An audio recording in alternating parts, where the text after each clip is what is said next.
Colonel انعام الرحیم صاحب، آپ نے اجون خان صاحب کی بات سنی. جو جنرل فیض کے خلاف مقدمات چل رہے ہیں اس کے اندر تو سیاسی مداخلت اور 9 مئی کے حوالے سے معاملات ہیں، مگر یہ جو جس کا یہ ذکر کرتے ہیں کہ ہم اے پی ایس کے سانحے کے اندر اپنے بچوں کے قاتلوں کا خون کس کے ہاتھ میں ڈھونڈیں، اس کے خلاف کوئی تحقیقات کچھ ہوئی؟ دراصل بات یہ ہے کہ فیض حمید کے خلاف ویسے تو انویسٹیگیشن جو ہوئی، جو اس کا ٹرائل ہوا، جس پر ان کو 14 سال سزا دی گئی، وہ access of miss use of authority تھی.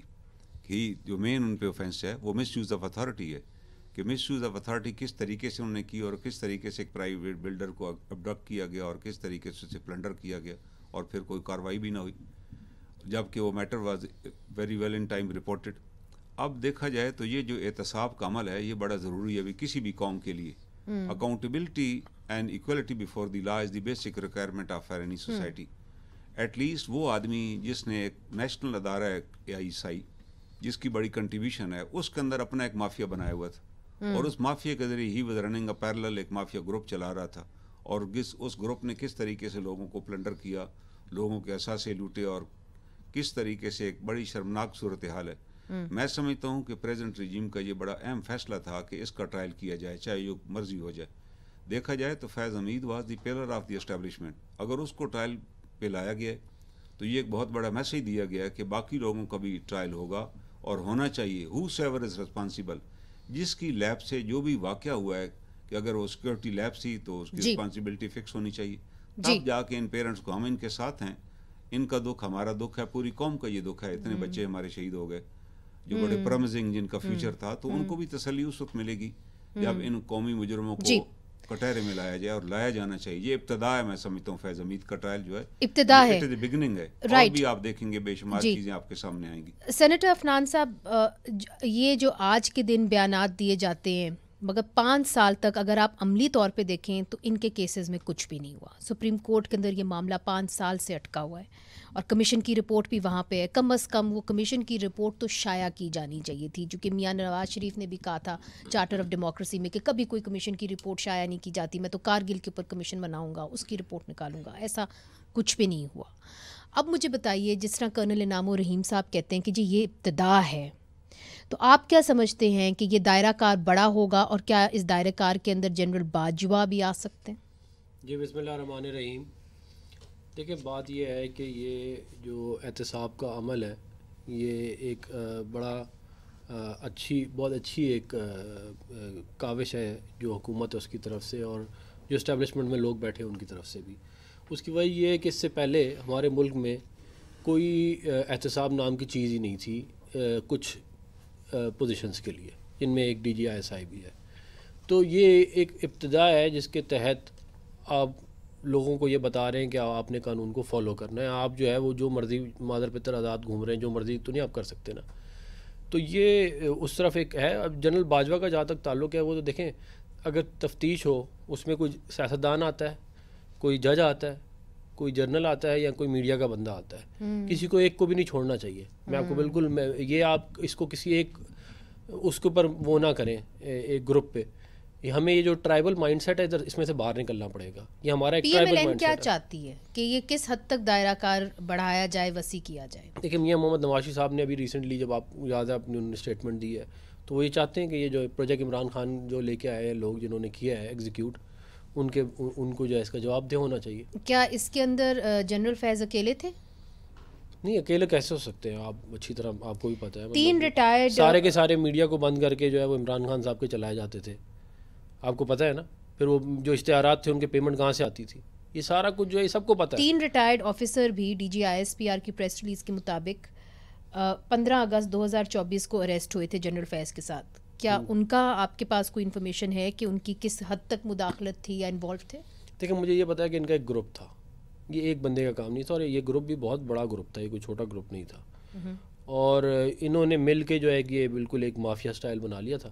اور یہ ان سے سب ڈرتے تھے کیونکہ انہوں نے بندے بھی بہت، مطلب کہ آپ کو پتہ ہی ہے وہ جو عابدی صاحب ہیں ان کے بھی جو مرڈر ہے ان کے سر پہ ہے، اور پتہ نہیں بہت لوگوں کو کیا ہوا ہے. تو یہ جو بات کی جاتی ہے کہ جی اس کے اندر جنرل باجوہ صاحب بھی، کچھ آپ کے وزراء یہ کہتے ہیں وہ بھی انوالو تھے، ان کی میں تو یہ کہہ رہا ہوں کہ ہونی چاہیے. دیکھیں بات بڑی سیدھی سی ہے. میں آپ کو اپنے والد صاحب کی مجھے میرے والد صاحب نے ایک بات بتائی تھی، میں وہ آپ کو واقعہ بتاتا ہوں۔ سینیٹر مشاہد اللہ خان صاحب ابو گئے 1998 میں رشیا، میاں نواز شریف صاحب کی ڈیلیگیشن میں، اس وقت ابو جان جو تھے وہ ایڈوائزر تھے پرائم منسٹر کے، تو ادھر انہوں نے کہا کہ جی ہمارے بڑے مسائل چل رہے ہیں۔ اس وقت پوٹن صاحب نہیں آئے ہوئے تھے، اس وقت بورس جانسن تھے اور ایک پریماکوف تھے ان کا وزیر اعظم۔ لیکن ہمارے جو دو بڑے مسائل ہیں، ایک تو اکانومی، دوسرا ہمارا سب سے بڑا مسئلہ پتہ ہے کیا ہے؟ ان کی تھی KGB۔ انہوں نے کہا یہ KGB جو ہے نا، یہ پوری کی پوری ہماری کرمنل ہو گئی ہے، اس حد تک کہ ہم اس کو ختم کر رہے ہیں۔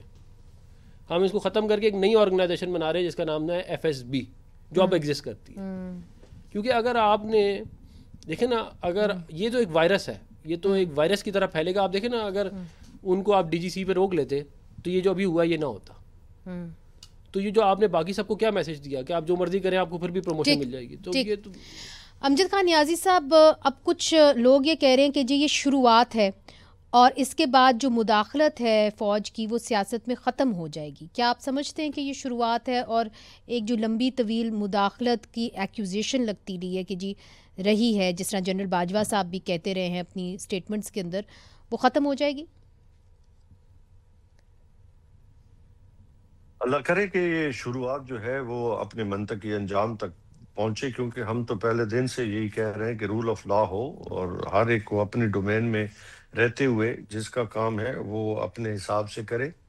کیونکہ دیکھیں، فوجی جو ہے وہ بہتر چیزیں اپنے ڈومین میں سمجھ سکتا ہے، سیاستدان پارلیمنٹ کے اندر اپنے حساب سے چل سکتا ہے، جج فیصلے آزاد اگر کرے تو وہ اگر وہ میرٹ کی بنیاد پہ کرے، کیا ہی بات ہے۔ میڈیا جو ہے وہ رسپانسیبل طریقے کے ساتھ خبریں نشر کرے تو یقیناً ملک کے اندر چینج آ سکتی ہے، اس میں کوئی بڑی بات نہیں ہے۔ اور اسی کا تو رونا ہے کہ اگر جمہوریت کو مضبوط کرنا ہے تو ہر ایک کو اپنے حصے کا کام کرنا چاہیے، اور پاکستان کی آج جو اکانومی کی پوزیشن ہے وہ بھی سب کے سامنے ہے، اور پولیٹیکل انسٹیبلٹی کی وجہ سے آج آپ کے لیے بے پناہ مسائل ہیں۔ آپ کی دیکھیں IMF ورلڈ بینک کیا کہہ رہا ہے آپ کو، آپ کے اوپر جو اچھا، رپورٹیں فیصل آئی ہیں واؤڈا وہ صاحب بڑی جو ہیں الارمنگ ہے۔ وہ یہ الزام لگاتے ہیں، کہتے ہیں کہ جی جو گواہی ہوگی جنرل فیض کی وہ بڑی اہم ہوگی، اور اس گواہی کے ذریعے جو ہے عمران خان صاحب کا بھی کورٹ مارشل یا ایک طریقے سے ان کو بھی ملٹری کورٹس کے اندر ٹرائی کیا جا سکتا ہے۔ منی سے پہلی بات تو یہ ہے کہ ابھی اس کے اوپر میڈیا کے تھرو اگر کوئی بندہ، ایک شخص جو ہے اس کا بالواسطہ یا بلا واسطہ کوئی ابھی تعلق نہیں ہے اس حوالے سے کہ نہ وہ یا تو ایڈمٹ کرے، کیونکہ وہ کوئی ادارے کا وہ اسپوکس مین تو نہیں ہے، اگر ہے تو بتا دیں تاکہ اس کے اوپر ہم اپنی بات چیت کر سکیں۔